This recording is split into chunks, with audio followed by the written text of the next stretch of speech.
What's going on, guys? It's your boy Jacob from Topside MMA, and today I'm coming at you with my full card breakdown for UFC Vegas 114, Emmett versus Vallejos. In this video, I'm going to break down every single fight in the entire card, and I'm going to tell you everything you guys need to know to make your picks and your bets this week. So without further ado, let's get right into it. Also, really quick, guys, if you guys do not want to do the hours and hours and hours of tape study that it takes to make accurate and profitable bets, make sure to sign up as a member for my YouTube page, where I give out my weekly notes for every single UFC event. I break down every single fighter, and I condense the hours of tape study that I do every single week for these fights. I break it down, put it in one readable document for you guys. I talk about the betting side of things, I talk about all my thoughts, and I break down some stuff that I sometimes forget to put in these videos. So it has everything that I'm thinking of for every single fight, and it really makes it a lot easier for you guys to make the best bets and picks this week. So, and that's for every single card. We do it every single week. So if you guys want something like this, make sure to sign up as a YouTube member. I do it, or I post these under my posts every single week for the YouTube members. This post will be out here shortly, and here in a couple hours. I'm just finishing up a couple details, but anyway, it goes a long way. So if you guys want to support the channel, it really helps out a ton. Thank you guys so much for all the support on the video, and let's get right back to it. Now, first up, we got Josh Emmett versus Kevin Vallejos. Interesting matchup. You know, our boy Kevin Vallejos cannot escape the apex. I mean, I've been waiting for this man to get into some type of arena, but they just won't do it. They keep throwing him in the apex, and I don't really get why, because he is a fun, entertaining fighter, so it's going to be a fun one, and he's going against the crafty veteran of Josh Emmett. We know Josh Emmett, hands of steel. We know this man can punch, he can throw down, he's an absolute unit. Even at 41 years old, you cannot completely write him off in this spot. He's been around for forever. We know he can go 5 rounds. We've seen it before, and we've seen him go against real power punchers like Ilia. He was able to go long there, and it just goes to show, although Josh Emmett is slowing down a tad, he's one of these guys who has aged pretty damn gracefully. He's looked very good, and I know you can look at his record and see he's 1-4 in his last 5. You could see, okay, or you could say, oh, Josh Emmett is absolutely washed. There's no chance he wins this fight.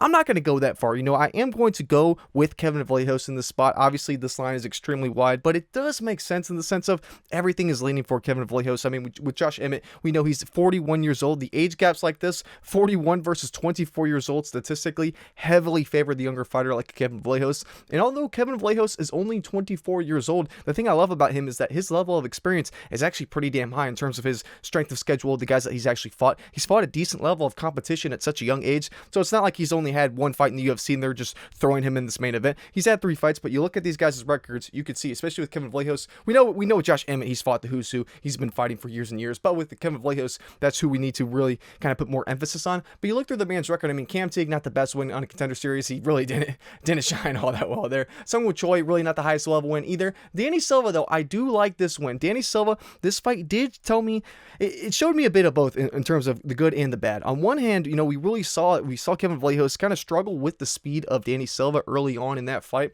He had a bit of a struggle. You know, it wasn't the easiest for him to adapt to the reach disadvantage he was at and the speed disadvantage he was at on the feet. I don't think the reach disadvantage was crazy in that fight, but I believe it was a couple inches. But the speed difference, that was really pretty significant, and it was something that kind of caught me off guard, especially when I was watching that fight back early on. Danny Silva really did have a speed advantage. Now, against a guy like Josh Emmett, it's not really the largest concern, you know, because at 41 years old, that speed is going to be one of the first things to drop that we see from him in fight to fight. But it was just something to keep note of. You know, it was something that stood out to me.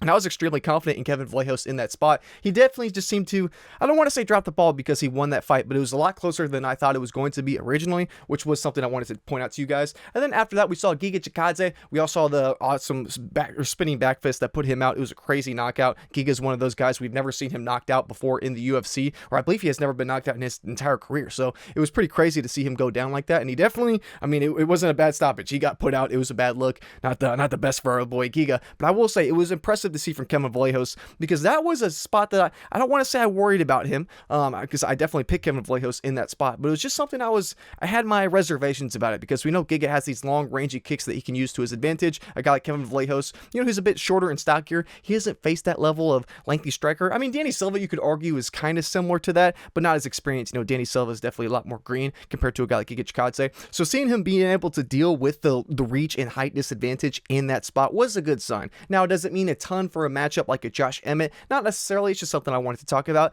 And then with Josh Emmett, I will say, like I said, you could look at his record, see he's 1-4 in his last 5, not the best look, but you look at the guys he's facing. Yair Rodriguez, very high level guy. Ilia, he went the distance with him. Who the hell does that? Josh Emmett. I mean, not many do. And then Bryce Mitchell, we know, obviously, we saw Bryce Mitchell get sent to the Shadow Realm. I mean, everyone saw that. And then Lerone Murphy, obviously, that was a closer fight than people imagine, or people remember, I guess. You know, we saw Josh Emmett did have some moments in that spot spot. We know just how good Lerone Murphy is. Yes, he obviously lost the fight there, but still, I put a lot of respect on that loss in and of itself. And then after that, Yusuf Salal, this was the one that was really surprising. I did not think Yusuf Salal was going to run right through Josh Emmett. You know, I thought there was a chance, who knows, Josh Emmett might be able to hurt a guy like Yusuf Salal, but the grappling was just extremely, I don't know, he got caught so fast. What was it, a minute and 38 seconds there? That was just such a terrible look for Josh Emmett that was really kind of caught me off guard. I didn't think the fight was going to end that far, or end that fast, I guess, rather. But it's just weird, you know, it's like you look at Josh Emmett's record, and I guess the closest you could compare him to a guy like Kevin Vallejos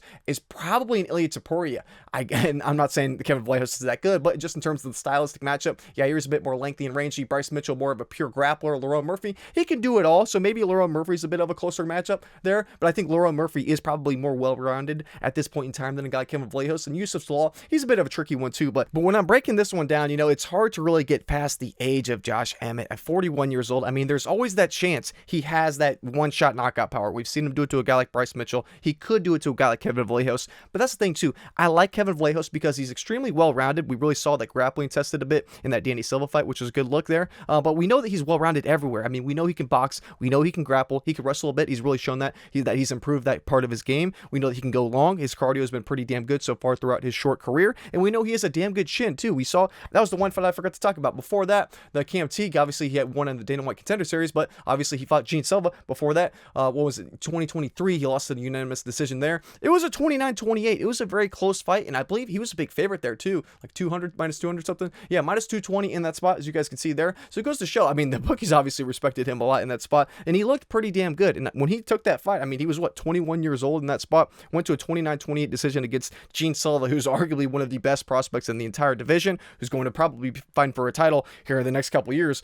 So I really do like that look. It was a good spot, especially to see the chin. You know, who hits harder than Gene Silva? Not too many guys in this weight class, so I like to see that look in terms of his chin and his durability. Yeah, he was getting lit up a couple times, but his chin never really got cracked badly, and against the power puncher like Josh Emmett, who's always live for that one-punch knockout, or that one-punch knockout power, he has that, who's obviously Josh Emmett is live for a knockout in pretty much any fight that he's in. I don't worry too much about the durability or the chin side of Kevin Vallejos, just because we've seen it tested already, and it's held up pretty damn well. So ultimately, I'm going to be picking our boy Kevin Vallejos. You know, I really do feel like everything is going for him in this fight. He's the younger guy. He has that momentum going for him, and at only 24 years old, I expect to see rapid improvements from fight to fight, whereas a guy like Josh Emmett at 41 years old, he is going to get worse and worse from every fight.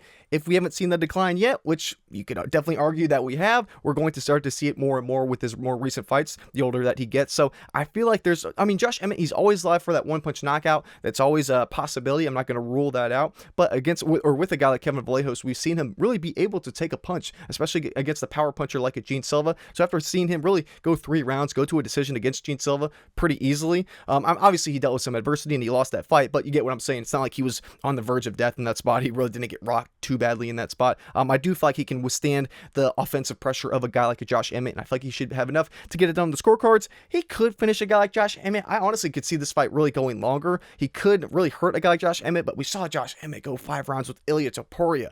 So it makes me believe that I do think Josh Emmett could go 5 rounds in the spot. Who knows? Kevin Vallejos could wrap up a submission. He's more of a boxer though. That's his traditional base. He's kind of worked on his wrestling more throughout the years. He's really improved that aspect, but I don't know if it's enough to really submit a guy like Josh Emmett. I do not expect him to come out here like a Yusuf Salal and submit him in the first round. That would be surprising, but we'll have to see how this one goes. Josh Emmett is 41 years old, so I could see, or there could be a decline in his durability as well that we haven't really seen yet. That could be a reality in this fight, but we'll have to see. But anyway, the pick is Kevin Vallejos. But next up, we got Amanda Lemos versus Gillian Robertson. Now, this is a fight that was scheduled months ago, and it got canceled. I know it got rescheduled at least one time, if not 2 separate times, but they're finally fighting, so it's going to be a fun scrap. I'm excited for this one. Now, with Amanda Lemos, we know she is getting older, 38. I believe she's about to be turning 39 here soon within the next month or two.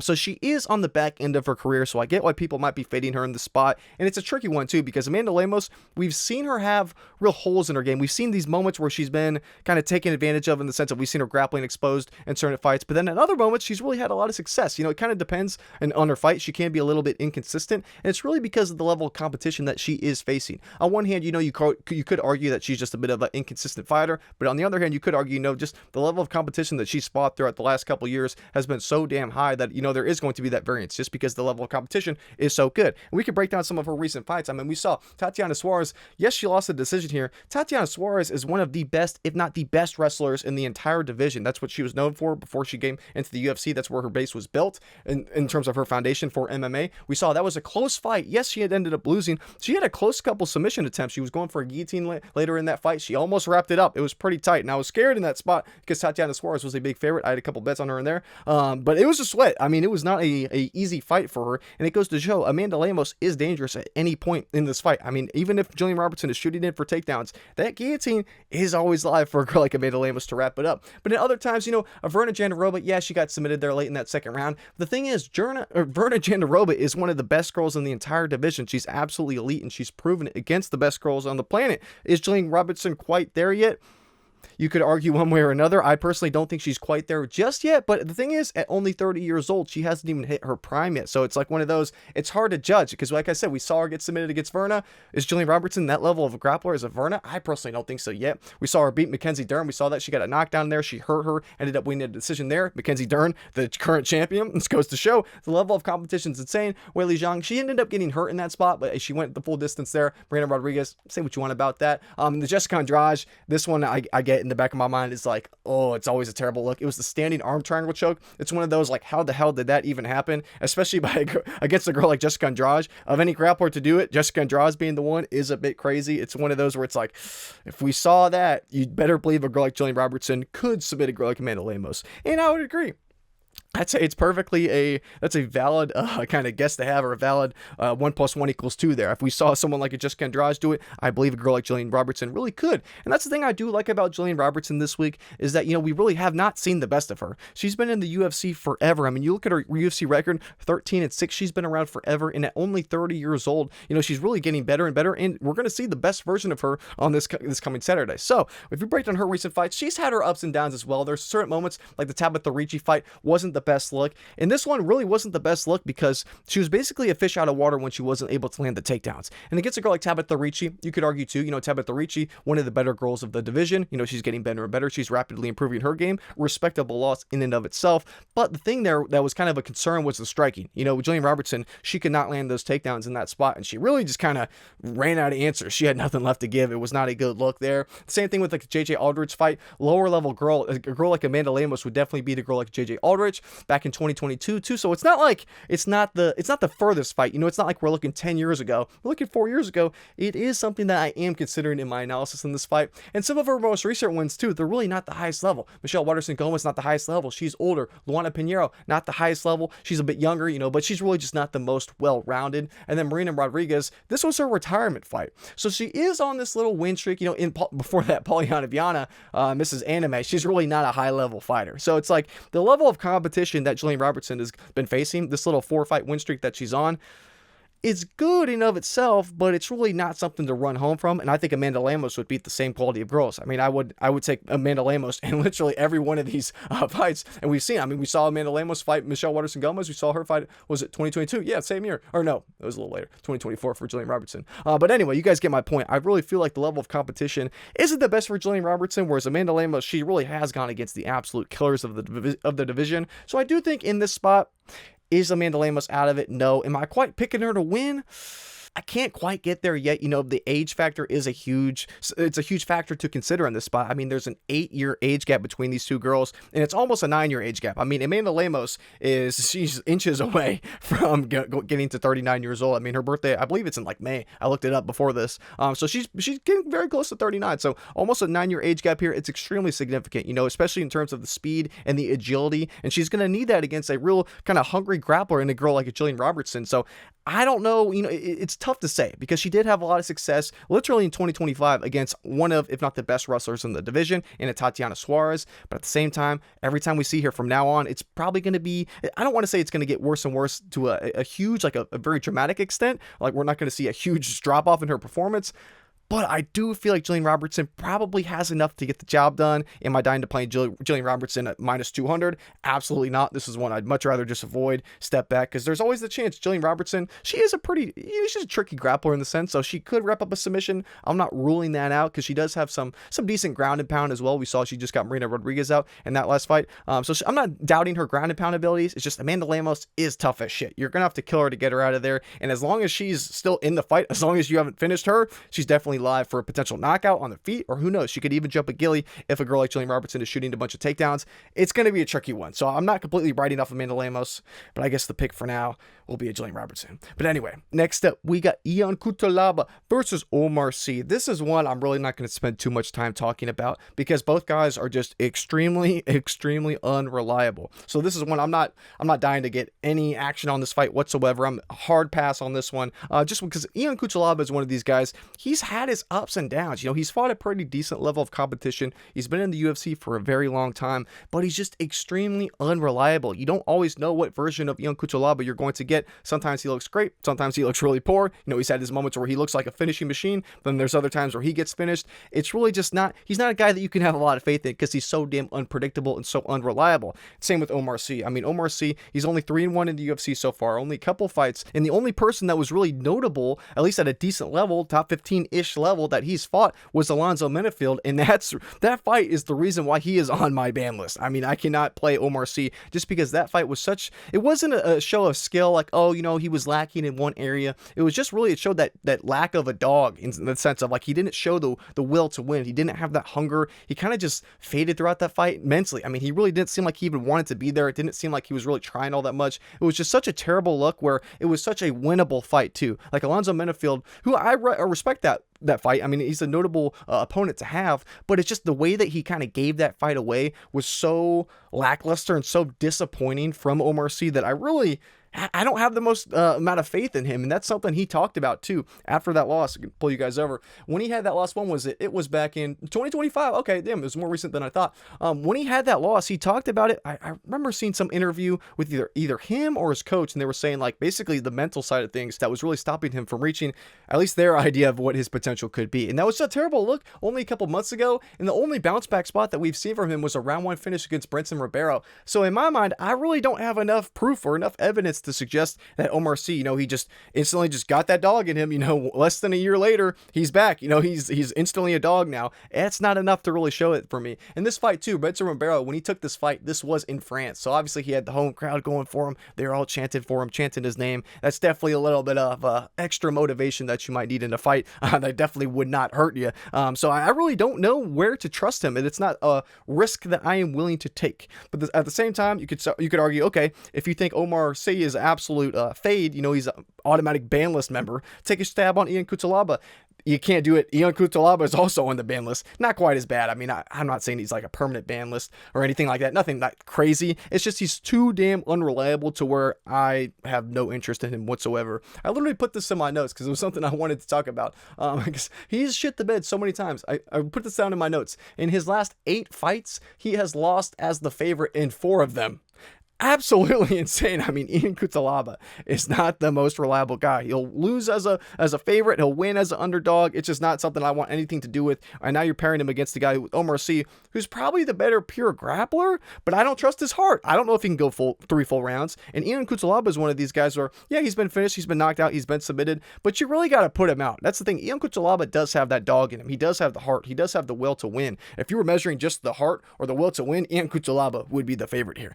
But obviously, we got the whole game to talk about. So it's one of those. This is a hard pass for me. I want nothing to do with this. For the pick, if Oumar Sy really wants it, if he actually can push a pace for 3 full rounds and grapple, kind of stick to a boring game plan, I think he could definitely beat a guy like Ion Cutelaba. But if he gets a little tired or if he doesn't have the real will to win this fight, I am not completely riding Ion Cutelaba out of this one. But either way, I guess for the pick for now, I guess I'll go Oumar Sy, but this one I want to avoid altogether. But anyway.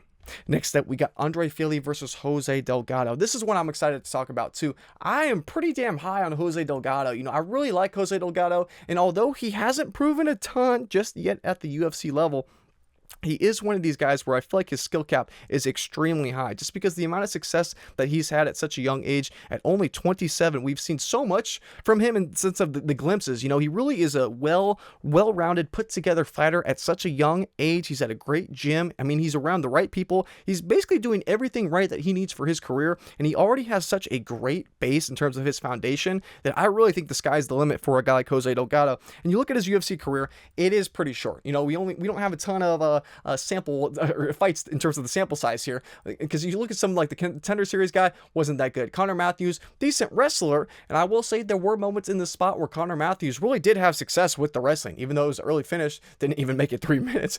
But there were moments. Connor Matthews did show off the takedowns there. Connor Matthews does have the wrestling background. He wasn't some D1 All-American or anything crazy, but he did have some moments there. Hyder Mill obviously got put down there, but I really like this Nathaniel Wood spot. I really thought that was a good testament to show how Jose Delgado will hold up against a higher level guy in the UFC. A lot of people argued he won that fight, and I kind of agreed. I thought he did enough to get his hand raised in that spot, but I know the judges obviously scored it against him, but I feel like it was something like, I don't know, I looked this up. It was like on MMA decisions, I believe it was like 80 or 90% of people scored that fight for Delgado, and I kind of agreed. I feel like he landed the more damaging strikes compared to a guy like Nathaniel Wood. But either way, it was a close fight. Either way, you can't scream it was a robbery because it was that close. But I thought it was a great comparison, and I really like that too, because we've seen Andre Fili actually fight Nathaniel Wood. As you can see, he fought him back in 2023. So I really I guess break them down in the sense of how they both fought against the same guy to see how, I guess, you can get a better feel for them as a whole, especially with a guy like Andre Fili. We've seen him fight for years and years and years and years at this point, but Jose Delgado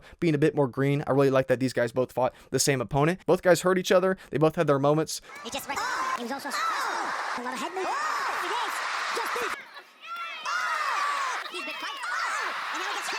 And they both lost to Nathaniel Wood, so it was kind of funny there. But I do think you could argue Jose Delgado won that fight, whereas Andre Fili, you can't really argue it all that much. But anyway, I'm not saying that's where I'm basing all of my analysis. It's just something that stood out to me. I wanted to talk to you guys about it. But since then, the thing I don't love about Andre Fili is that he's another one of these guys that is pretty unreliable. Like, you look through his recent fights, Dan Ige gets knocked out in 2 minutes and 43 seconds. Super hard. Now, Dan Ige does hit hard. He does hit pretty damn hard. He has that knockout power. It's just he got put down. I mean, Dan Ige hit him with a big shot, hit him with a follow-up, and I mean, Andre Fili was like lifeless corpse out there. It was not a good look whatsoever. And the other fight that really was a bad look, not even the Melky Costa fight, even though he kind of threw himself into a guillotine choke, this was a terrible look. Don't get me wrong. This was a very bad look. But the fight that was even worse than this, in my opinion, you could ask how could something be worse than a round one guillotine, is the Cub Swanson fight. I think he lost this fight. I did not score this for Andre Fili. And the worst part about this was back in 2024, not even 2 years ago. Cub Swanson was 40 years old at the time of this fight. Cub Swanson outstruck Andre Fili on the feet. That's literally, that fight is like the key fight that's like, yep, no, I think Jose Delgado should have his way. I think he should be a clear favorite here just because of that fight, because we saw Andre Fili wanted absolutely nothing to do with Cub Swanson on the feet. I mean, anytime Cub Swanson would land a couple strikes, then Andre Fili would just get him against the cage up in the clinch, and he'd just kind of work him, not really doing all that much. He really didn't land hardly anything in the clinch, and then they would break apart. Cub Swanson would really put belt to ass on the feet, and it would just kind of repeat over and over again. I have no idea how Cub Swanson lost this fight. He should have won that fight. So you're looking at this, I'm like, Andre Fili is losing to a Cub Swanson at 40 years old, less than 2 years ago. A guy like Jose Delgado should be able to clearly beat Andre Fili on the feet, because we really saw that just the striking looked pretty poor. And against, I know the Christian Rodriguez, you could argue, that was a good look. Christian Rodriguez is one of these guys, he doesn't have a ton of power. He doesn't have a ton of fight finishing urgency. He's one of these guys where he really can just ramp up and use his cardio as a weapon. He couldn't do that against Andre Fili, and as a result, he lost a split decision there. So against a guy like Jose Delgado, who is a absolute finisher. I mean, you look at Jose Delgado, he's never won a decision. As you can tell, he's an absolute finisher. And I really think you could argue he did win that fight against Nathaniel Wood. And that was one of his 2 decision losses. And the other one before that, oh shit, I'll take you guys back over. The other decision loss was back years ago against Chris Makate. We just talked about him recently, actually. I forget who fought Chris Makate that we talked about. He's the former California state champion in wrestling. Years ago, obviously, but still, he has a very high-level wrestling base. So for Jose Delgado, having his only other loss besides that Nathaniel Wood fight being Chris Makate, I put a ton of respect on this. We were just talking about this in one of my full card breakdowns. Javier Reyes, that's who we were talking about. That was funny. I forgot who off the top of my head. But anyway, sorry, I'll bring you guys back.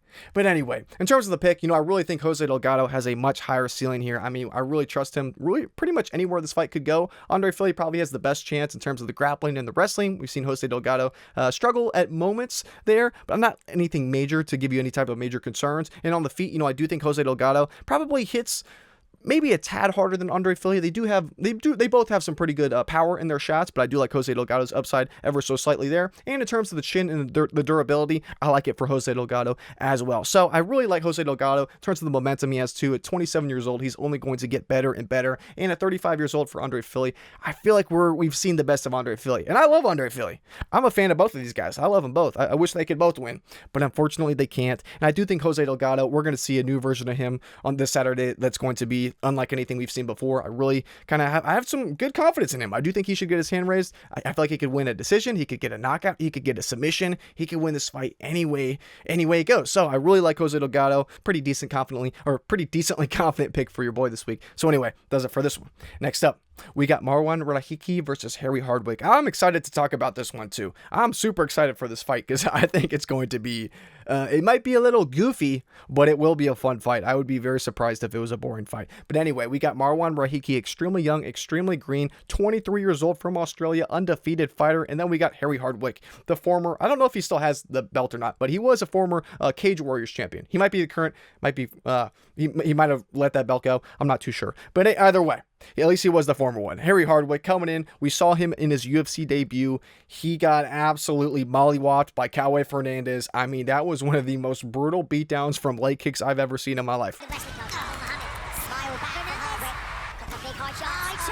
And I mean, if you were to show people, or if someone were to ask you, what's the difference between a regional scene guy and a UFC level fighter? I feel like you just show them that fight and it's a pretty good, it sums it up pretty well. Because I mean, Hardwick, I know he took the fight on extremely short notice. He took it on about 5 days notice, which was insane. I don't blame him for losing. It's just he had nothing. I mean, there were 0 moments of success for Hardwick. It was a pretty brutal beatdown. I mean, he had to get, I forget if he got carried out in a stretcher or a wheelchair. He couldn't walk out of there. The leg kicks were that bad. And it was the first round too. I'll pull you guys over. It was literally round 1, 3 minutes and 21 seconds. And he couldn't walk. I mean, it was almost the same if you were to throw me in there against those leg kicks. I'd probably have the same result. 3 minutes, knocked out, and needing to be carried out in a stretcher. I mean, that pretty much goes to show was not the best look from our guy, Hardwick. The thing I don't like about Hardwick, and the reason why I'm going to be picking Marwan Rahiki is, well, 1, because I just don't think he's that great, but 2, he has absolutely no finishing upside. I mean, to say Hardwick has pillow fists would be an understatement. I mean, the man has no power in his hands. I just remember too. I'll have a clip in here at some point. It was either Orlando Wilson Prince or Kawini Lopez. I'm pretty sure it was the Kawini, I might be saying that wrong, but the Lopez fight. I'll have the clip in here. And quite literally, he gets a standing TKO because he's not even hurting this dude. The dude is he's kind of just like standing against the cage with nothing left. He was death gassed. He was just kind of ready to get out of there. And he gets a standing TKO where there's no damage being done. I mean, it's not like he fell over afterwards or he was wobbled or anything. He literally I'm going to have the clip. You guys will see it. And it was just such a poor look because, I mean, it goes to show, when you look at Hardwick's record, he only has 3 knockouts and ever, not even at the UFC level, and that was one of them. So it goes to show, a guy like Hardwick has absolutely just pillow hands and no finishing upside in this fight outside of maybe the pure grappling. And against a guy like Marwan Rahiki, I really feel like Marwan Rahiki, this is probably the easiest, the best type of matchup that he could have. Because the only thing that we've seen from Marwan Rahiki, where we've seen the holes in his game, well, 1, I guess we can talk about the fight IQ. The fight IQ from Marwan Rahiki is god awful. Now, it does create for epic wars and firefights and fights that are awesome and very fun to watch, but in terms of, if you're picking him or you're betting on him, it can make you a little bit less confident because he is not afraid to do stupid shit and absolutely throw caution to the wind. I mean, he'll walk people down. He'll walk forward with his hands down. He'll go haymaker for haymaker. I mean, it's absolutely insane the extent that this man will go to make any fight an absolute bar brawl. I mean, Marwan Rahiki and violence are like synonyms in the dictionary. It's not even close. I mean, it's crazy how wild this man is and the amount of violence that his fights entail. It just goes to show this kid, he's only 23 years old too. He's probably going to have CTE by the time he's 30, but he is going to be a fun fighter at the UFC level. We've seen in a couple fights so far. Now, we saw him on the regional scene. This was back in Australia, this Gabriel Schupp fight. This was a pretty fun fight. It really kind of showed us a couple things. 1, it showed that he does, I don't want to say he has weaknesses with the grappling, but grappling is not his strong suit. He definitely prefers to stand and trade on the feet. That's where he wants to be, because this Gabriel Schlupp guy actually was a pretty decent prospect. I honestly would probably pick Gabriel Schlupp against a guy like Hardwick. He actually looked pretty decent in that fight, and he had moments with the wrestling. He had moments, he almost had a submission he had a submission attempt earlier on in that fight, but Rahiki was able to get out of it. But you watch this fight back, it goes to show the fight IQ of a guy like Marwan Rahiki. In this fight, I'm going to have a clip playing, but there is a moment in this fight where Marwan Rahiki is just looping haymaker hooks with so much power that he throws himself off balance. I mean, he throws himself down. He throws himself to the ground because he swings so hard, and he puts 100% power into every single strike that he has. I'm going to have the clip playing to that at some point. But it goes to show how much power this man has, but two, like I said, the fight IQ, not the best look. But he wins that fight. He gets the ground and pound stoppage. Then he has the Contender Series fight against Ananias Molumba. If you guys remember, if you guys were watching the videos months ago when we covered this, it was a banger of a fight. But I will say, like his other fights, it goes to show the fight IQ, not the best. He was willing to just make an all-out brawl. And in the second hand, we saw his chin get cracked pretty badly. We saw this Molumba guy. He knocked him down twice in that fight. He got cracked right away. And his chin was just out in the open. His striking defense was absolutely terrible. I mean, Marwan Rahiki gave Molumba every single chance to win this fight. And if you watch that one back, you have to really thank the referee for not stopping that fight. A lot of refs would have stopped that fight because he got dropped so badly in that spot. And he was able to kind of dog his way out, survive the first round. He had a couple moments there later on in that first round. And then in the second round, Molumba was just absolutely death-gassed. He had nothing left to give. And at that point, it was over. He ended up getting the finish. I will say, though, in that second round, the finish that Marwan Rahiki landed, the finishing sequence he had, it's the combination, it was so beautiful. I mean, it was like out of a movie. I'll have a clip of that in here too. It was just so beautiful to watch. So I see the potential in a guy like Marwan Rahiki, but there are these moments where it's like, we've seen his chin cracked. His fight IQ is terrible. He will spam spin kicks and spinning back fists. He'll spam the shit out of spinning shots, and especially against a guy like Hardwick, who probably does have the pure grappling upside in this fight.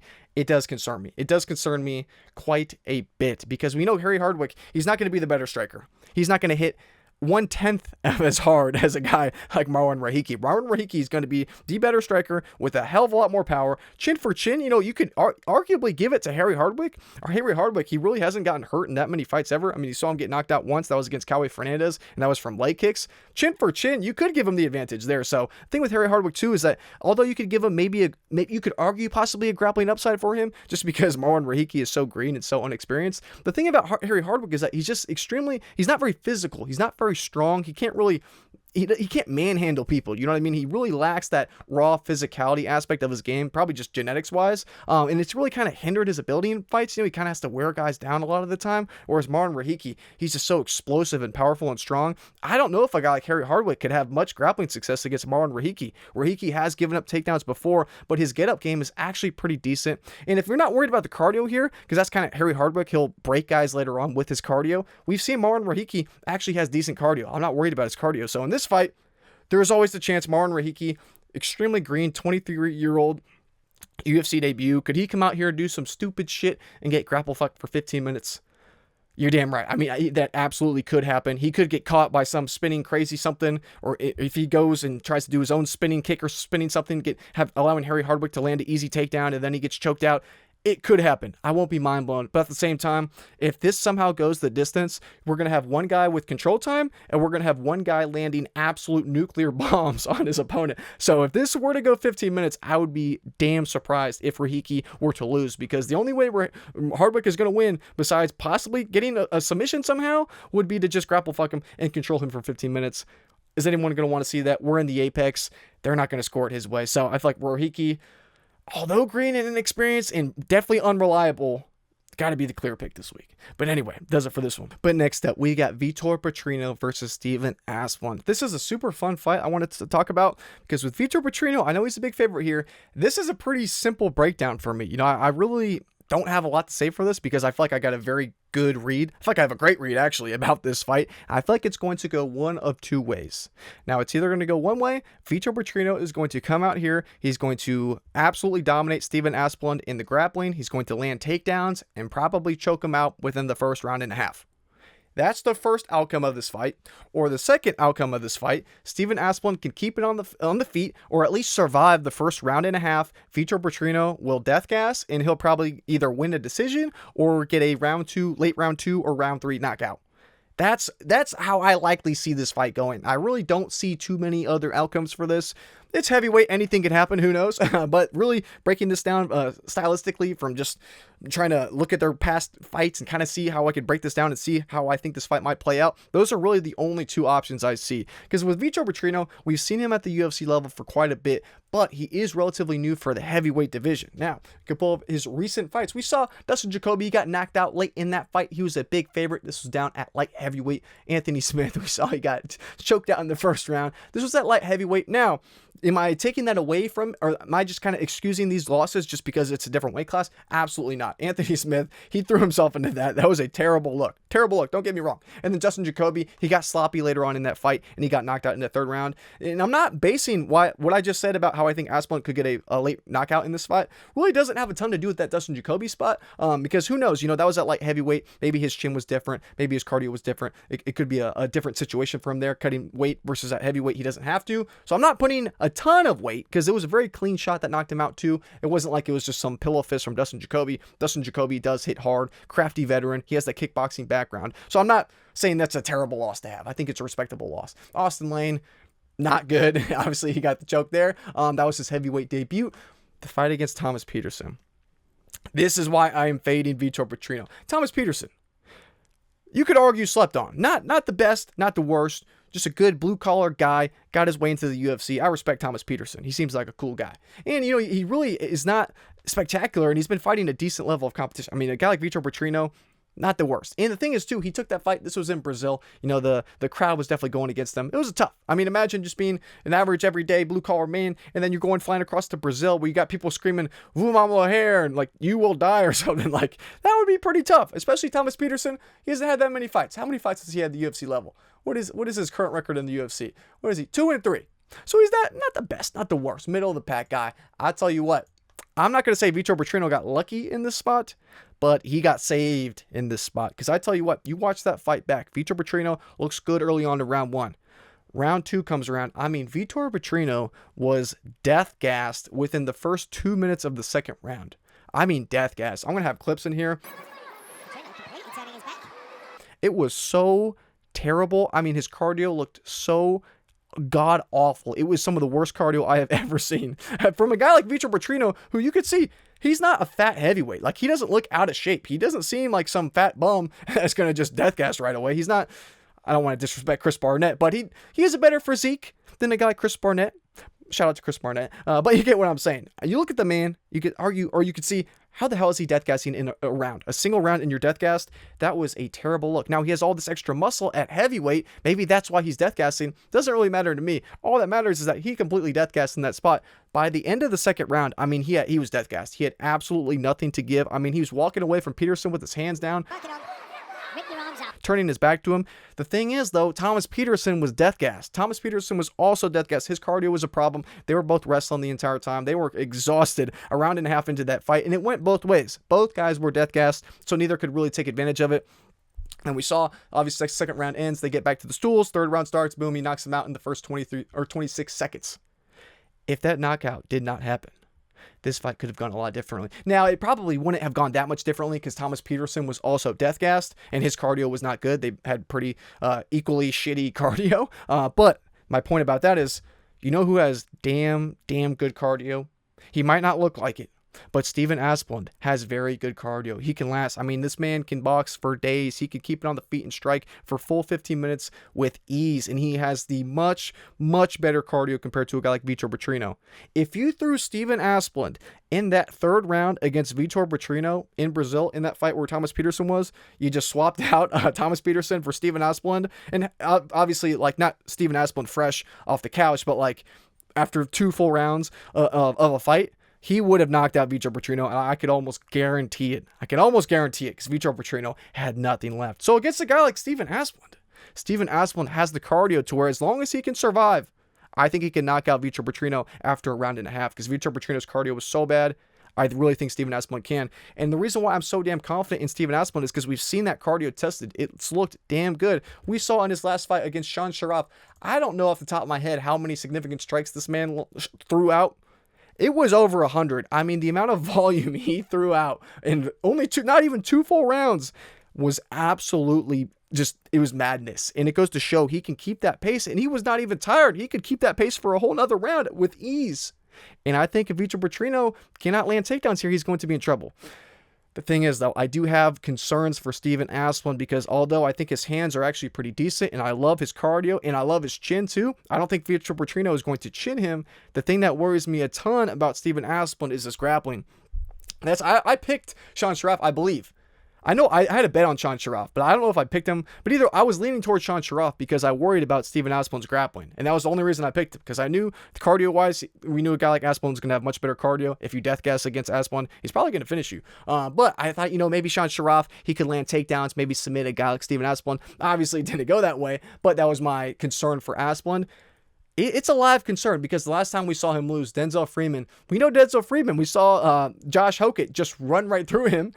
This loss has not aged incredibly well, but Denzel Freeman he just absolutely had his way in the grappling. And that's the thing too, even in these previous LFA fights that he's had, I don't know the exact names off the top of my head in terms of which fights were what. I had this in my notes too, but literally Steven Asplund has been taken down in all of his LFA fights within the first 2 minutes or something. It's insane. Guys who try to land takedowns on Steven Asplund can land them with relative ease. He gives up takedowns way too easily. His get up game is not that good. And if a guy like Denzel Freeman is submitting you like that, Steven Asplund's ground game is just not good. It's a major hole in his game. So that's why I think this is a pretty easy fight to break down. I feel like Vitor Petrino is going to come out here. He's the better wrestler. He's the better grappler. He could come out here when he's fresh. They're both not sweaty and they're both not slipping around. They're both dry. He can come out here, land a takedown. I think he could submit a guy like Steven Asplund in the first round and a half. But if that does not happen, if he cannot wrap up that submission in the first round and a half, I'm picking Steve Asplund to get the late knockout. So I'll go with the dog in this one. I'll pick Steven Asplund because I think if he survives, the value's on Steven Asplund. The late knockout props for Steven Asplund could be money this week. The Vitor Petrino early sub props could be money. That's probably where I'm looking at this from a betting perspective. But anyway, I guess we'll go with the underdog for now, Steven Asplund. We'll have to see the type of shape that Vitor Petrino comes into. Weigh-ins will be important for this. If Vitor Petrino seems to really have dialed in his cardio, I might be a little bit more or less confident in Asplund, because that's really, I feel like all this fight comes down to is the cardio of a guy like Vitor Petrino. But we'll have to see how he comes come weigh-ins. But anyway, next up, we got Charles Johnson versus Bruno Silva. I'm excited for this fight, but at the same time, I'm not looking forward to this fight. I love them both, man. I do not want to see either of these guys lose, so I'm sad. It almost feels like the Charles Oliveira versus Max Holloway fight that we just saw last weekend. It feels like the same thing. I don't want either one of them to lose. I love them both, but someone's got to lose. Maybe a draw. I doubt it though. Someone's got to lose. So who are we picking this week? Now with Charles Johnson, there are some asterisks by his name now that I've been worried about. As a huge Charles Johnson fan, I'm not going to rant too far or too long about this Alex Perez fight because I will probably have a stroke on camera and no one wants to see that. But Alex Perez, this fat, we're not going to get there. We're going to keep it. We're going to keep it friendly. Alex Perez, I'm praying on your downfall. For missing weight and then he knocks my goat out like that. First time Charles Johnson has ever been finished in his pro career is because Alex Perez's fat ass came in 37 pounds overweight, had a power advantage, hurt Charles Johnson. We're not even going to get started on that fight. That was painful. I hated watching that one back. It almost made a grown man cry. It was a tough look. But for our boy Charles Johnson, I give him the pass in that fight because Alex Perez is a fat. We're going to keep it friendly. But besides that, I really don't know. I don't think Charles Johnson is at any real disadvantage in this fight. You look at the recent fights. I mean, the level of competition, these guys have both fought some pretty decent guys. We saw Ramazan Temirov, very close fight. You could argue to win his way. Temirov ended up popping for steroids, so I don't really put a ton of weight on that loss. After that, Lonar Kavanaugh, obviously we saw how that one went. Lonar Kavanaugh, extremely bright prospect, looks absolutely incredible, just beat the shit out of Brandon Moreno. Incredible look there. So to see him win, absolutely amazing. Yes, he dealt with a lot of adversity early on. He was losing before the finish, but he still got the finish. Credit to him there. Sumaderji, that win has aged pretty well. We just saw Sumudaerji go out there last week, look pretty damn good. Joshua Van, obviously we know how that one went. We know Charles Johnson at this point. We know him. It's just now the chin concern is it's definitely there, and that's the thing I don't like about this too. This was in January, almost February of this year.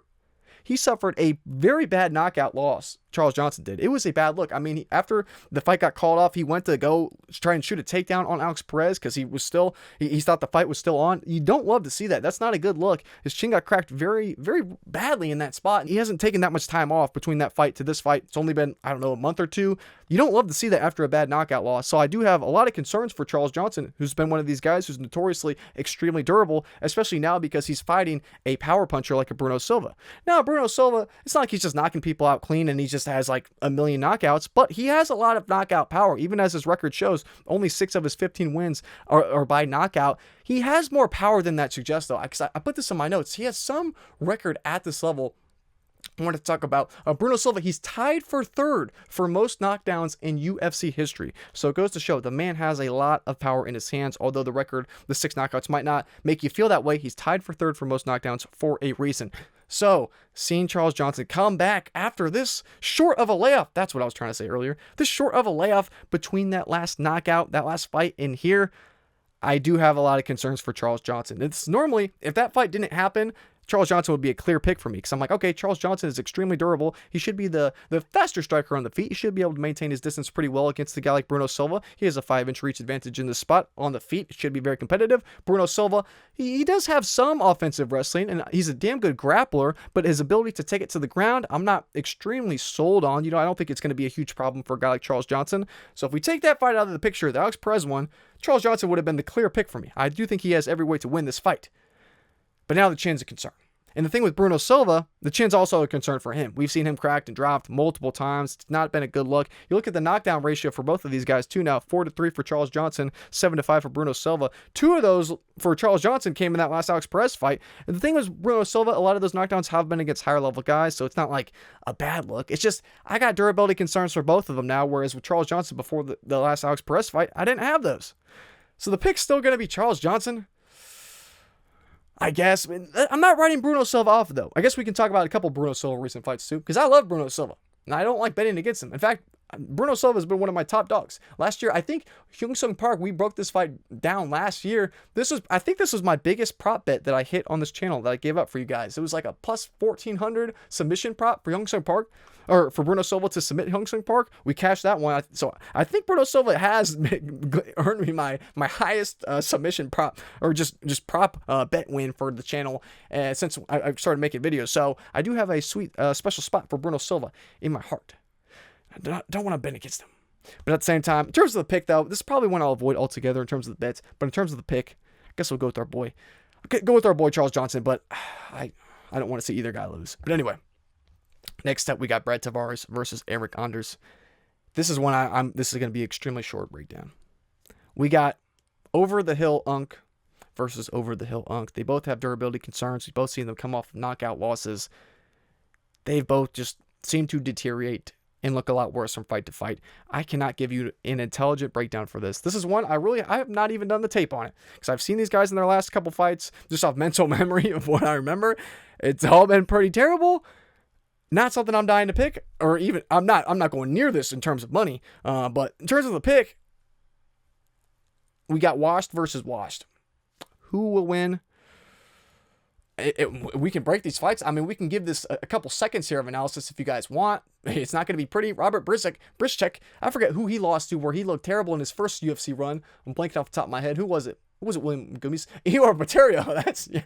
That was not a good look there. GM3, not the best win. Jung Young Park losing a split there, not the best. Gregory Rodriguez getting knocked out. Can't blame him there. And then you look at Eryk Anders, look Christian Leroy Duncan. The man, I remember the knockout props on that were actually pretty cheap, and a lot of people were kind of sleeping on those, thinking, Eryk Anders, the durability, he could last. Got absolutely ran right through. Chris Weidman, 87-year-old Chris Weidman, not the best look there. Lost to Luke Fernandez in grappling. That's pretty interesting. Didn't even realize that. And then Jamie Pickett. It's like, you can't have confidence in either one. I don't even want to make a pick on this. I have no pick. I thought it was a pick 'em for a reason, because you can't have confidence in either. I don't have a pick for this. I really have no read. It's washed versus washed. The better man, I guess, will win. But Eryk Anders, I will say, I believe this is his last fight on his contract, though.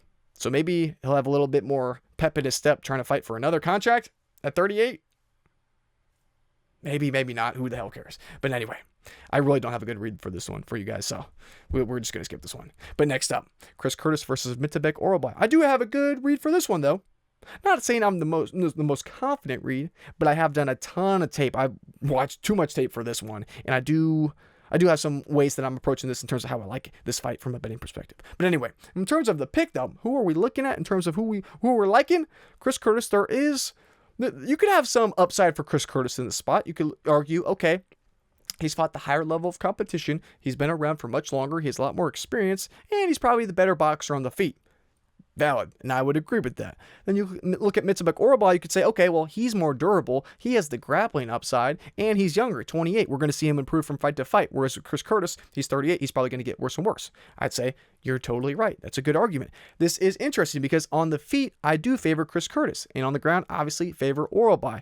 Now, in terms of who can have their way, this is when we really got to break the tape down, and there are some, I don't want to say uncertainties, but there are some question marks. Now, because a guy like Myktybek Orolbai, like we said, the level of competition has not been amazing. Yes, he was able to submit. Sorry, I'm making sure you guys got the right screen up. Wait. Okay, yeah, I was making sure you got the right screen up. I was making sure. But we saw he submitted Medik. Wasn't the best look. Medik took this fight on extremely short notice. He kind of got tired in the spot, got subbed there. Elvis Brenner. This wasn't the best look either in the sense of, Brenner did have his moments. Orolbai definitely won this fight pretty decisively. But I will say, Brenner did have some moments where he was landing a reversal throughout, I believe it was the second or the third round. He had some moments there. Wasn't the best look, but wasn't the worst look. Obviously, he ended up winning a unanimous there. Elvis Brenner is one of these guys where it's hard to tell where he's at because it's like he's lost a ton. His UFC record is not good, but they're against decent level of competition. Like Myktybek Orolbai, Yoel Alvarez, Esteban Rivovic. High level guys. And he beat a guy like Rahiki. So it's like, it's a tough one to judge because he's like come up short against decent level of competition, but he's also had his moments at the same time. But anyway, I digress. Against a guy with Myktybek Orolbai, Mateusz Rebecki, we know the heart of Orolbai is there. We have nothing to worry about there, and that fight kind of proved it. But on the other hand, I'm not going to say it was a bad look in terms of Orolbai not being able to have much grappling success because a guy like Rebecki actually has a pretty damn solid base for wrestling offensively and defensively. He's short and stocky and he has a really good, just sound base on him. He does not give up takedowns all that easily. We've seen him struggle at times, but it's not someone where I'm writing Orolbai's grappling off because he couldn't have a ton of success against a guy like Rebecki. Tofik Musayev, this was a short notice step up. This guy just got signed. He has a fight coming up soon, I believe as well. Just kind of a side note here. When's he fighting? He's fighting soon. Mondays. Oh, I forgot about that. March 28th. But anyway, besides the point. And then Jack Hermanson. Obviously, Jack Hermanson stepping down a weight class. Zero chin whatsoever. I put absolutely nothing on that win whatsoever. Besides, the only thing I was looking at in that spot, because I watched that one back, and I wanted to see, just the speed of Orolbai in terms of his striking, how it looked in that fight. Because he was at a reach disadvantage. He was struggling a tad in that fight early on. But the thing is, if you watch that fight back too, I'm going to have a picture of it, I got a screenshot of it, I believe. The size difference between the two of them was huge. I mean, Hermanson looked like an absolute mammoth out there compared to Orolbai. It was insane. Orolbai looked like a flyweight out there compared to a guy like Hermanson, which is interesting because Orolbai obviously stepping up to welterweight. Chris Curtis is stepping down from middleweight to welterweight. He's had one fight so far. I believe one or two. One, two. Well, look, oh, shit, we got it right here. Yeah, no, just one. Yeah, just Max Griffin. Roman Kopylov, that was at middleweight too. We'll talk about that here in a second. But yeah, so the size difference between these two, I am waiting for the weigh-ins because it will be interesting to see, how they size up against each other because Hermanson absolutely was huge compared to him. But anyway, he looked good. His hands definitely seem to improve. And we know that's the one area of his game that he's going to be improving the most from fight to fight. He's with Uriah Faber. He's really he's been in his corner for every single fight. I don't know if he's just thinks of him as a special prospect or what, but it's cool to see. But anyway, then we got our boy Chris Curtis. Now, the thing with Chris Curtis, we know he's probably going to be the better boxer on the feet. Even though if it's close, at 38 years old, he is going to slow down. But for argument's sake, let's just say Chris Curtis is the better striker on the feet. Then at that point, we have to think about the takedown game of a guy like Orolbai. Okay, if Chris Curtis is the better striker, can Orolbai take it to the ground where he's going to be the better fighter? I think so.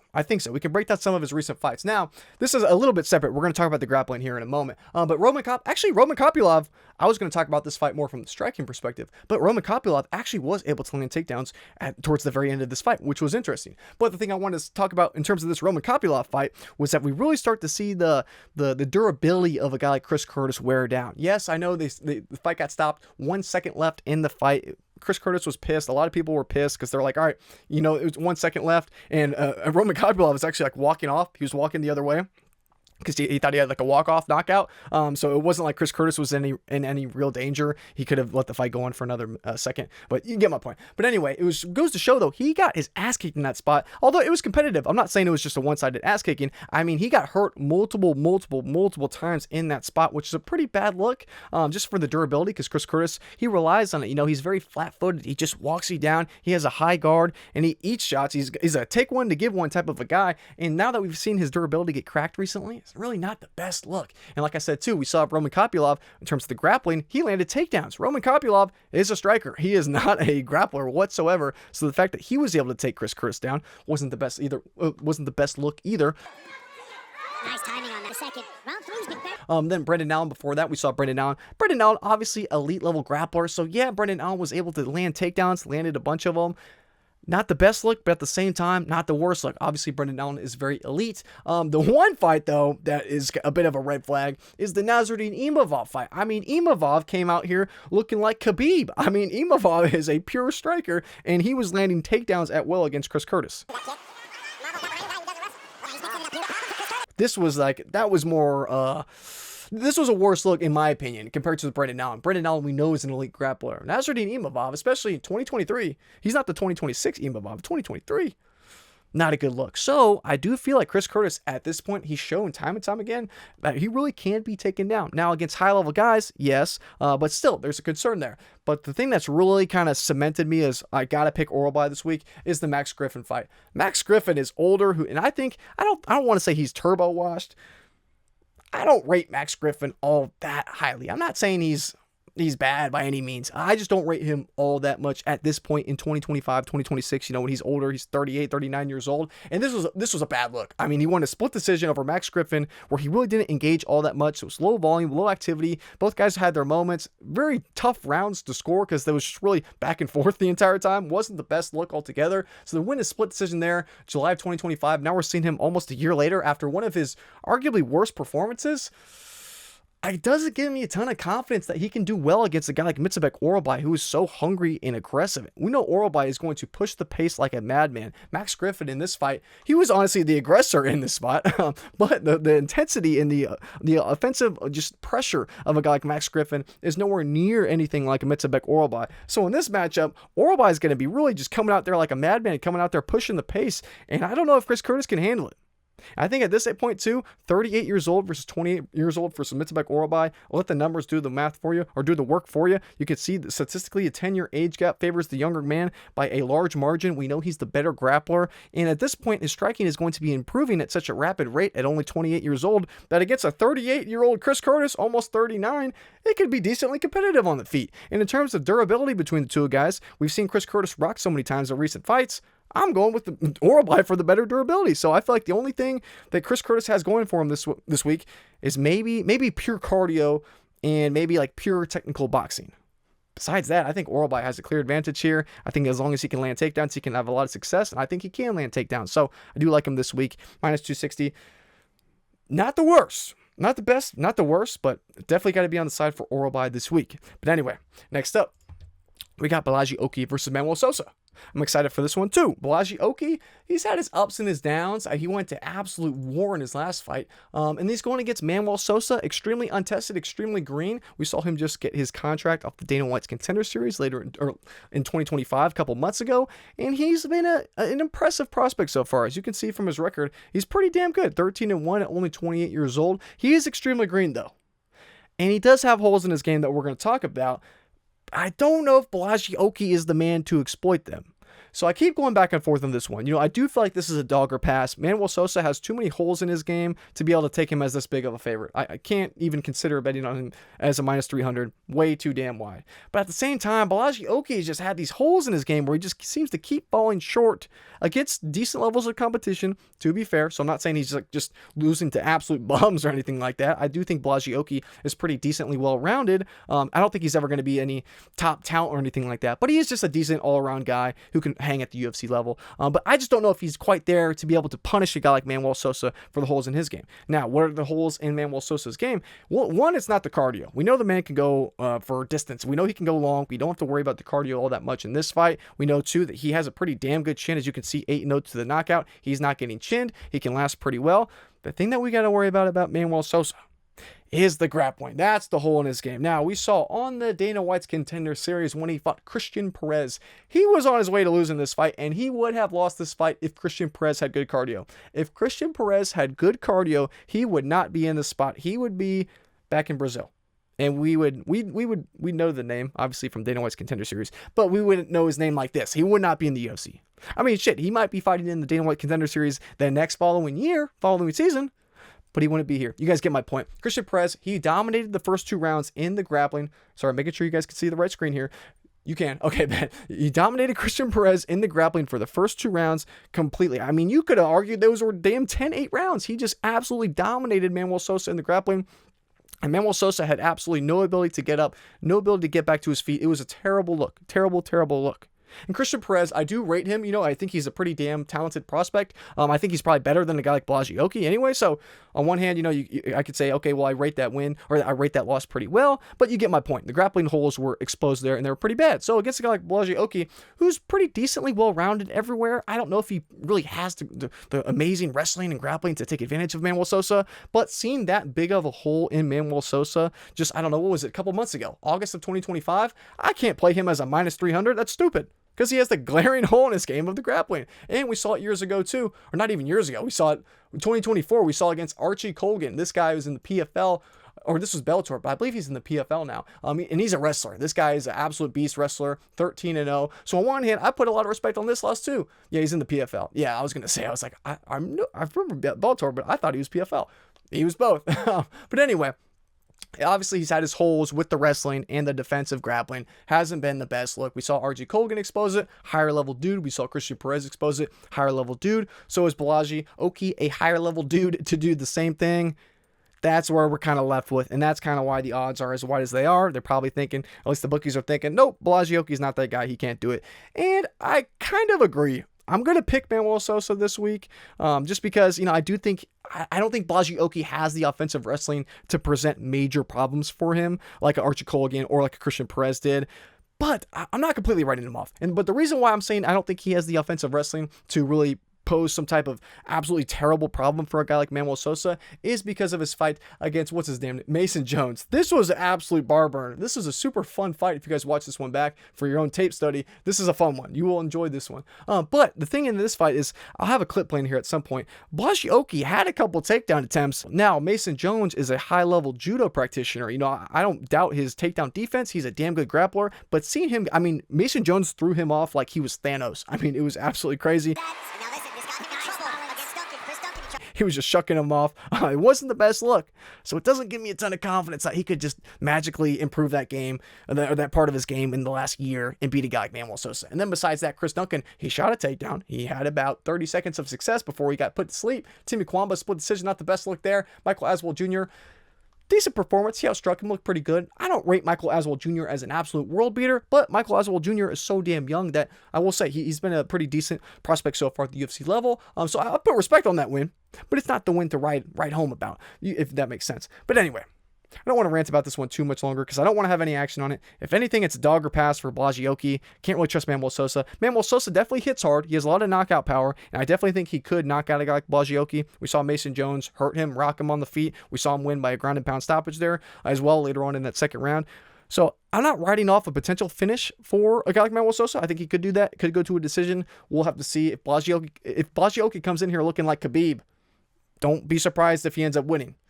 But if he can't land takedowns, he's probably cooked. So the pick's going to be Manuel Sosa, but not super confident.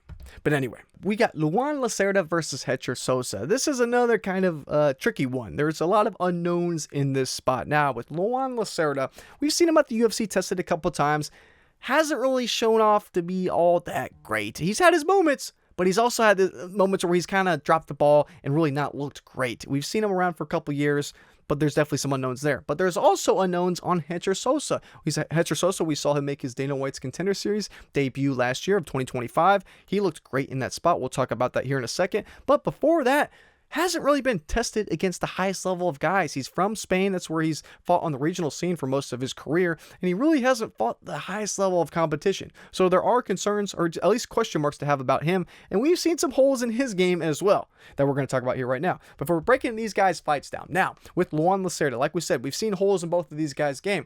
One hole in particular for Luan Lacerda was against Damon Blackshear. Now, Damon Blackshear is a respectable loss. I give him credit even in this loss. I don't think it was the worst look, but at the same time, it really showed that there's levels to MMA, and this was a perfect example of that. I mean, Damon Blackshear really dominated this fight, and he dominated in every single aspect. I mean, he dominated on the feet, in the clinch, on the ground. I mean, he dominated everywhere. He was better by a large amount in every single aspect of MMA. It was not even remotely close. And Damon Blackshear is one of these guys where I put a lot of respect on it, but not the most respect. We saw what happened when he fought Davy Grant.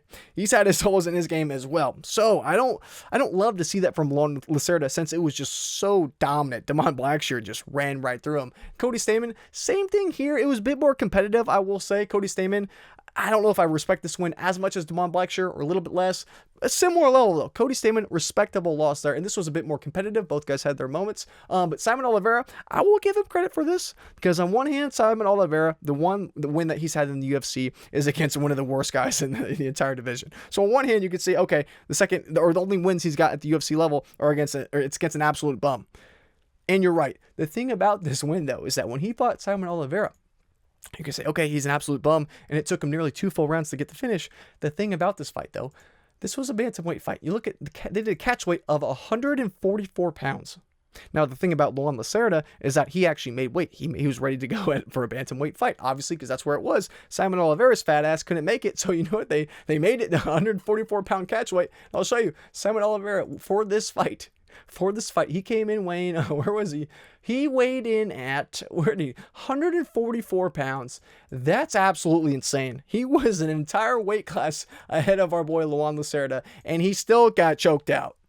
One, it just goes to show how god-awful Simon Oliveira is, but at the second time, or on the other hand, 136 pounds for our boy Luan Lacerda. Goes to show he was a whole weight class down and still got his ass out of there inside 2 rounds. So you can look at it multiple ways. I look at it more the second way. I think it's impressive. A whole weight class down, you submit a guy, I'd say that's impressive. And he could have canceled the fight. He could have said, nope, I'm not taking this fight. I'm not doing it. He was just that confident of, this guy's a bum. I can beat him at 135 or 145. Doesn't matter to me. I'll fight him anywhere, and I'll still beat his ass. Respect for our boy Luan Lacerda. But then we got our boy Hecher Sosa. Now with Hecher Sosa, the thing about him is we've also seen some holes in his game. Now you look at some of these recent fights, you can look at the records on paper and you can say, okay, well, he's just getting win after win after win, finish after finish after finish. This guy must be amazing. Some of the level of competition he's facing is just not that great, though. You saw this fight against Delgado Henrique, minus 1,200 favorite. I mean, he's fighting these guys on the regional scene in Spain that really aren't that great. So I don't put a ton of weight behind it. I honestly put more weight against the Cody Stamann close fight than beating some Delgado Henrique as a minus 1,200 favorite, as I assume most of you guys would too. And besides that you could argue, okay, well, what besides that, yeah, he's can crushing. God forbid a man can crushes, and I would agree. The thing that stands out to me that I really don't like is look back at this loss against Carlin Minasian, 4-1 at the time. This was back in 2022. So on one hand, almost 4 years ago. Some time has passed, and that's totally fair. But you watch this fight back, and who is this guy? Carlin Mincian, 7-4, 25 years old. This was 4 years ago. A 21-year-old with hardly any experience whatsoever knocked his ass out. We saw Bernardo Sopai knock his ass out in a similar way. But anyway, it just goes to show, not the highest level guy. A 21-year-old kid ran right through him in under a minute. This is one. Oh my goodness! This was only a couple years ago. Now he's coming in against the actual competent opponent at the UFC level as a minus 200 favorite. You got to have some concerns there. But the thing I will argue for Hecher Sosa, and maybe why people are confident on him this week, when he took this fight against Max and Lee at the Dana White's Contender Series, we talked about this months ago. If you guys have been around long enough, we talked about this one. He put L to ass in this fight. I mean, Hecher Sosa beat the living daylights out of this Maxim Lee kid, who actually seems to be a pretty decent prospect, and it was a one-sided beatdown. This was an interesting fight, though, because Hecher Sosa, he recently, or not at this point in time, but at the time of that fight, he had lost his father. His father died like 2 days before that fight, and his dad's final wish was like, I want to see my boy in the UFC. So this man, Hecher Sosa, he came out there with a motivation like no other. So who knows?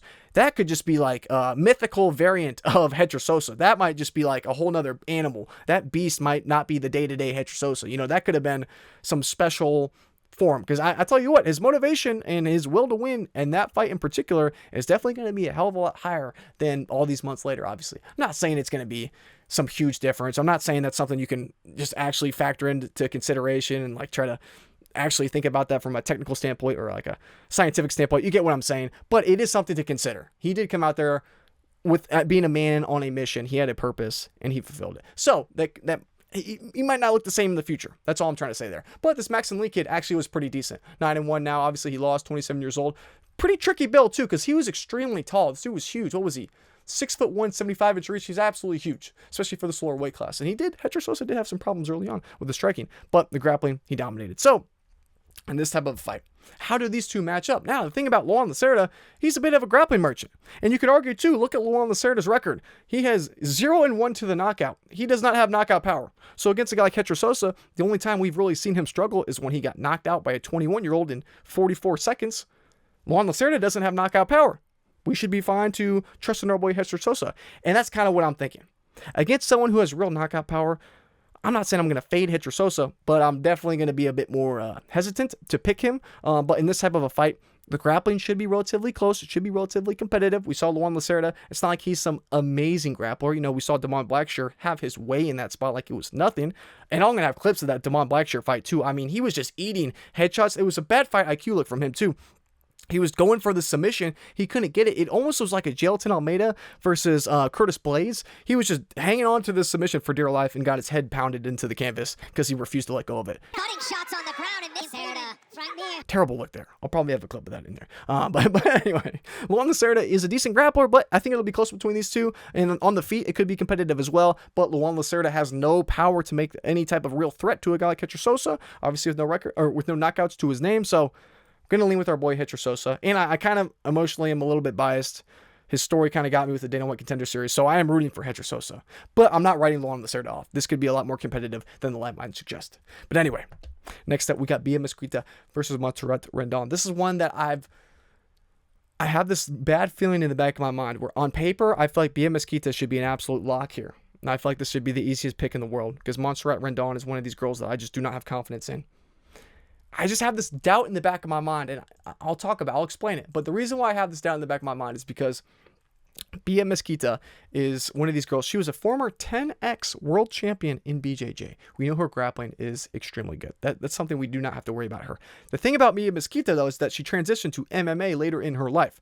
Her hands, they're green. We'll say that. They're not the best. Her striking is not the best. And now she's going to get to Montserrat Rendon. Before, in the past, the stylistic matchups between these two ladies in terms of their recent fights have been weird. And they've been different because in the sense of it's been hard to get a good read on how these two ladies might get in there and fight each other because their recent fights, but they've each had their own separate ways, have been different than a matchup like this. That might be confusing. That might sound stupid. But what I mean by that is Bia Mesquita in her recent fights, she's been going against strikers. Arina Alexeva, I know she has like some type of judo background as well, but she's mostly just known for her striking. She has some power in her hands. Obviously, she got dominated there. But in the regional scene, we saw when she fought Sierra Dinwodu, this girl is actually decent. This girl's an actual decent prospect. Hell, I might even pick her to beat a girl like Montserrat Rendon. I probably would, honestly. Respectable win there. But she's a striker. She doesn't have that grappling base that a girl like Bia Mesquita does. Then we look before that. Hope Chase. This girl's a beast. I'm going to show you guys her picture. I think the picture speaks for itself.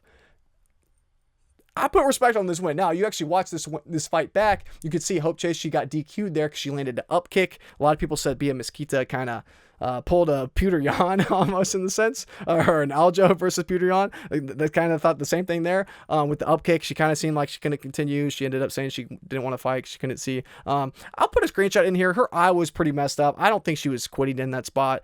Maybe she didn't like it. Maybe she could have continued, but she didn't want to. I don't think it was like a terrible acting job or anything like that. 'Cause I also have a picture up here. Her eye was pretty jacked up. But anyway, she beat these two girls who are both strikers, and they're actually pretty dangerous. They're pretty decent. Hope Chase, I believe, she was a high-level karate practitioner, and Sarah Dimwildu, I forget I don't know, it was, if I'm thinking right, she was either some high-level taekwondo striker. She was some striking base that she had, both of these girls. So in my mind, I'm looking at her recent fights. She's fighting strikers who obviously don't have the ground game level that she does. Obviously, she was able to have a lot of success.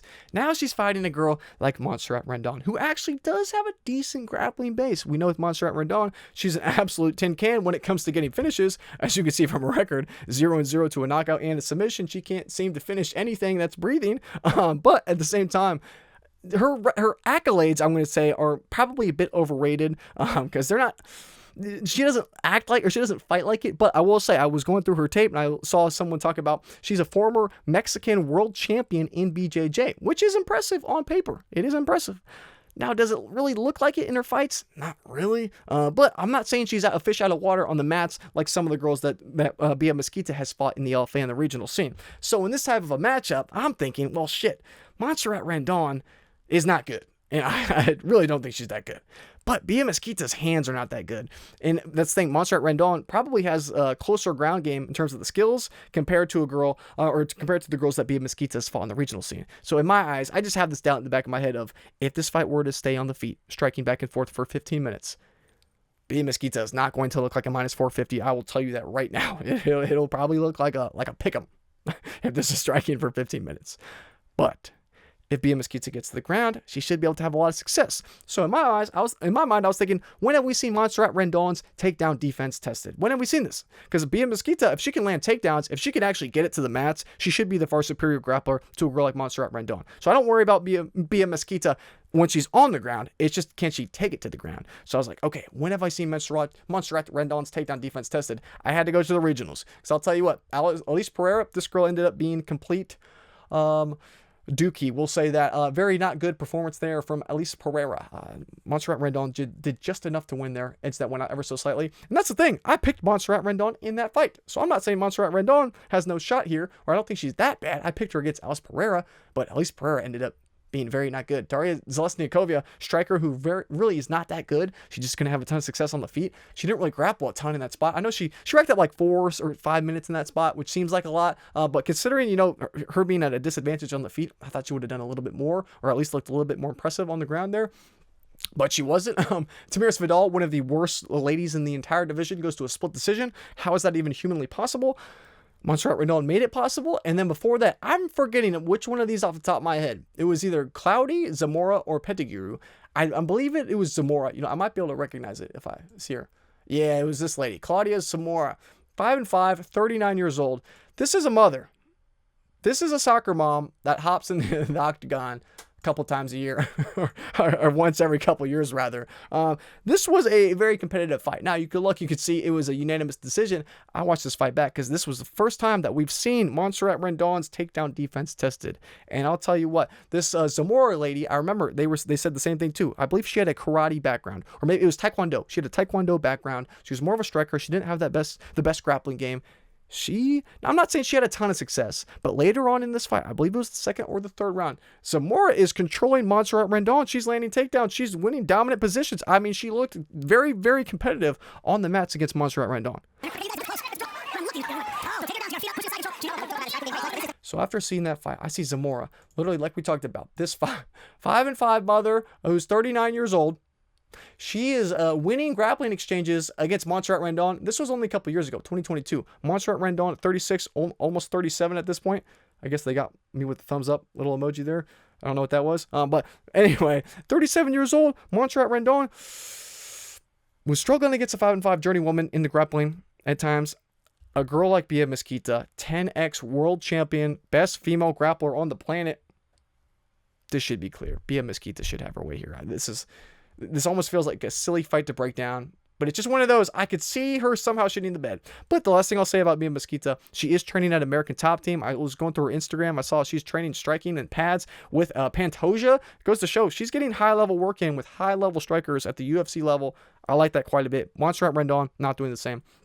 She trains at some little small gym out of Mexico. There's no high-level fighters there whatsoever. So in terms of who's getting the better work in terms of who's improving at a more rapid rate, it's most definitely Mia Mesquita. So Mia Mesquita, she should be a lock here. I wouldn't be mind-blown if she found a way to somehow throw this fight away if she wants to stand and become Floyd Mayweather for 15 minutes, but she should win this fight. But anyway, next up, we got Elijah Smith versus Su Young-Yu. I don't have the best read on this one. I'm not going to lie, because on one hand, I like Elijah Smith. I feel like he has a lot of hype on him. I feel like he has too much hype on him. Not because of his skill sets, because I do think he's very, very talented for a young age. 23 years old, I think Elijah Smith has an extremely high potential. He could be very, very good in the UFC. The thing about him, though, that's the reason why I think he's a tad overrated, especially in a spot like this, his cardio. His cardio is bad. It's very bad, and he needs to fix it. And I'm not saying he can't fix it. And when we see him on Saturday, he might have the best cardio we've ever seen. He definitely can fix it. Thing is, though, he's proven time and time again that his cardio is not good, and it's a huge problem because he's almost gotten lucky in these fights, kind of just hanging on by a thread. Now, do I think a guy like Su Young-Yu is the most dangerous prospect to ever walk the planet, and if you death gas for a second around him, he's gonna take your head off? No. I don't think that's gonna happen either.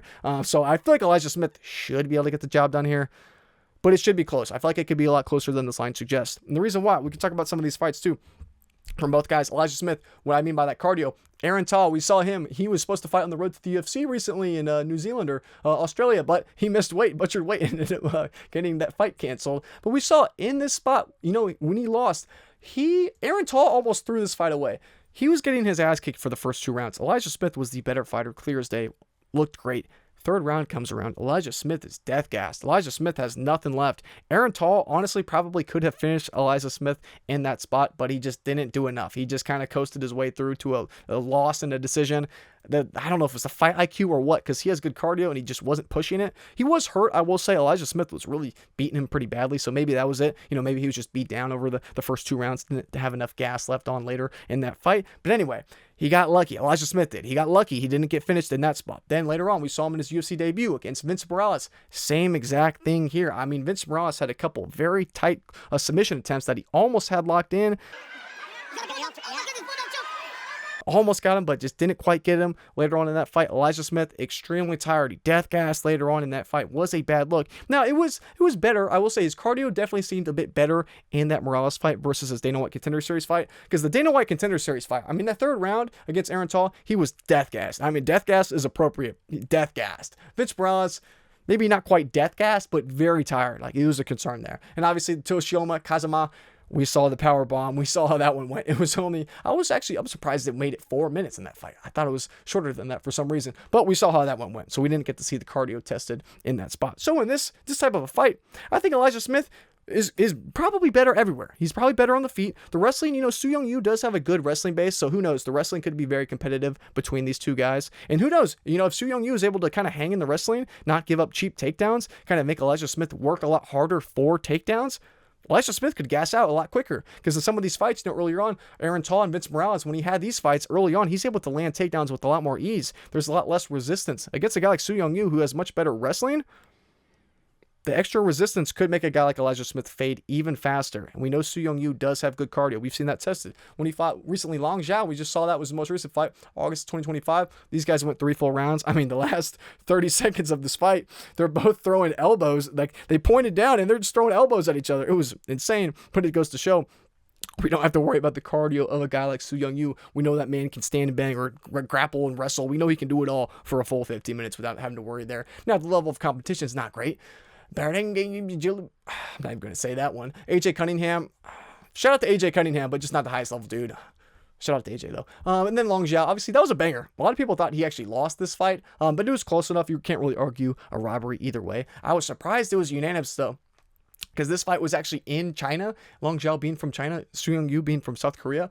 I don't know how the close rounds too. The close rounds went for Su Young-yu, which was very surprising. But that's besides the point. In this fight, I really feel like it's going to be decently even. I think both these guys are both pretty good. Su Young-yu definitely has a little bit more experience. He's had more years to train, obviously. 23 versus 30 years old for a guy like Su Young-yu. But I do think Elijah Smith definitely has the higher ceiling. He's probably going to go a lot further in the UFC. I do like, especially in this fight too, you look at the stats, 6-inch reach advantage for our boy Elijah Smith. That should pay dividends on the feet when these guys are striking. Su Young-yu doesn't have bad striking. He has pretty good hands. But like I said, that 6-inch reach advantage will play a factor here.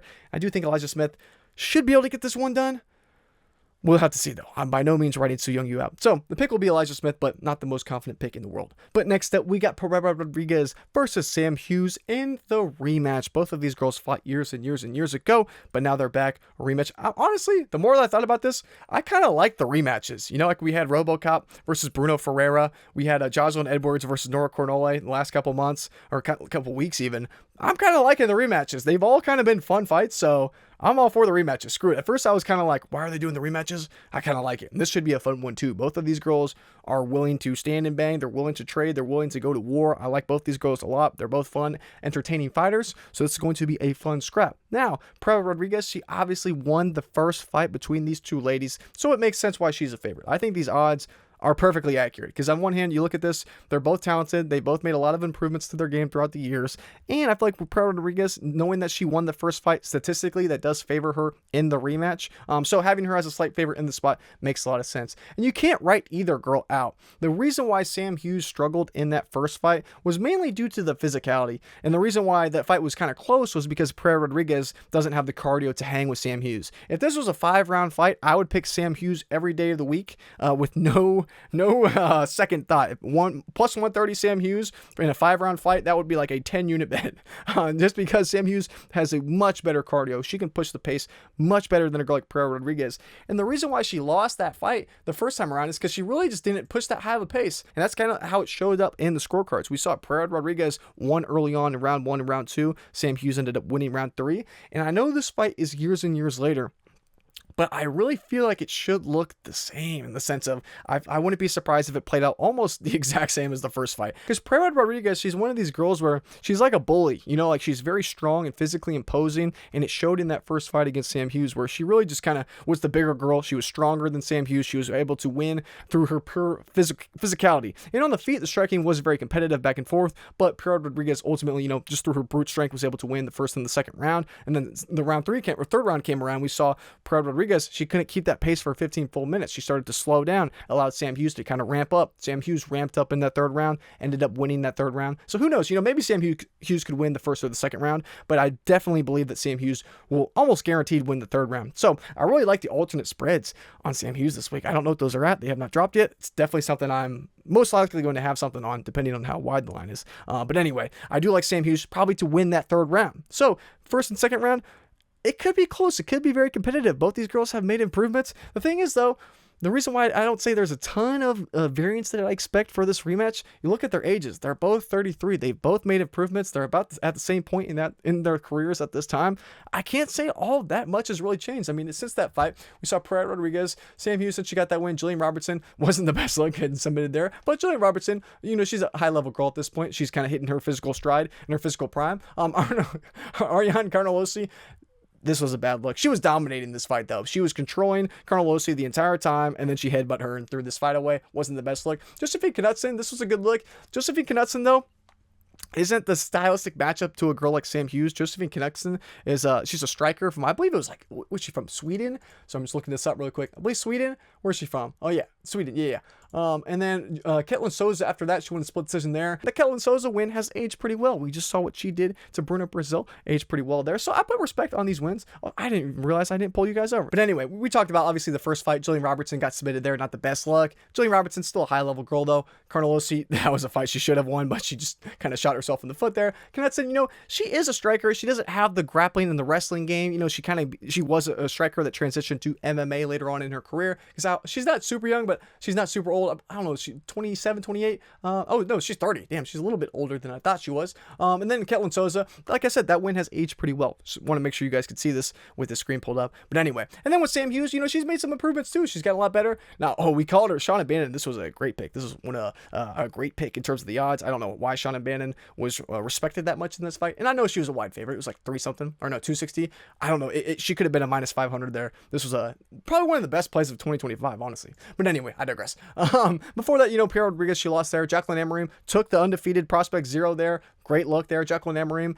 We know she can't really strike all that much. She has been a bit of a grappler bust. But anyway, still an impressive win there. Hardwick, she has great hands, so I don't really blame her for losing. I don't blame Sam Hughes for losing to her in that spot. Victoria Dudikova, a lot of people thought this fight could have gone either way. I don't think so, though. I don't know why this was even a split. Victoria Dudikova looked good early on, but she death gassed. Kind of like a Pereira Rodriguez, similar to maybe like the cardio sense there. But Stephanie Luciano, a lot of people thought that Sam Hughes lost there too. I thought it was close enough. You couldn't really argue one way or another, but they're both high-level wins. You know, Victoria Dudikova, maybe not as high, at least of potential in terms of a girl like a Stephanie Luciano, who's a bit younger but has probably a higher skill cap or a higher ceiling because she's a bit more well-rounded. You know, Victoria Dudikova, she really doesn't have great boxing. She's basically kind of wrestle or bust. We saw in that fight against Sam Hughes, she landed takedowns at will, and she looked really good just in the first round and a half. Then she death gassed. So you could argue maybe even for Pereira Rodriguez. You know, we saw a girl like Victoria Dudikova land a lot of takedowns, really dominate in the grappling early on until she death gassed. Pereira Rodriguez could likely do the same thing here. I could see that argument, especially because they have similar cardio concerns as well. Maybe Sam Hughes could ramp up later against Pereira Rodriguez like she did against Victoria Dudikova. Who knows? Stephanie Luciano, same thing here. Very young, very green, but still has a ceiling, high ceiling there. And Shauna Bannon, Shauna Bannon is trash. But anyway, in terms of this matchup, I don't mind the odds. It makes sense. This is one of those where I kind of just want to avoid altogether. In terms of the pick, for the odds and for statistically considering whoever wins the first fight should win the rematch, I'm going to go with Pereira Rodriguez just because, like I said, not a whole lot has changed in terms of both these girls were at the same point in their careers then. They're at the same point now. I think they've both made pretty significant improvements. You could argue Sam Hughes has actually made even further improvements compared to a girl like Pereira Rodriguez. So I don't hate the Sam Hughes pick. For dog money, it's probably the side I'd rather take if I were to place a bet on this. But it's one I'm probably just going to avoid altogether besides maybe a Sam Hughes spread. But anyway, guys, I guess for the pick now, I guess I'll do Pereira Rodriguez. But I might pick flip on that depending on the weigh-ins or if anything else changes my mind. But anyway, thank you guys so much for watching the video. I guess that does it for this. It's getting late. It's going to be a longer one than normal, I think. I've been rambling for quite a bit. I'm going to have to do some editing. But anyway, guys, thank you so much for watching the video. Thank you guys for all the love on the recent videos. It's been totally awesome. If you made it this far, drop a like, drop a comment, subscribe if you're new. It goes a long way. So thank you guys so much once again for all the love on the videos. I'm going to come back with you guys later this week with the locks and traps, with the best bets weigh-in recap. Just like normal, you guys know the deal. Those videos will be coming later this week. So stay tuned for those. But anyway, guys, thank you once again for all the support on the recent videos. It's your boy Jacob from Topside MMA, and I'll see you guys soon. So peace.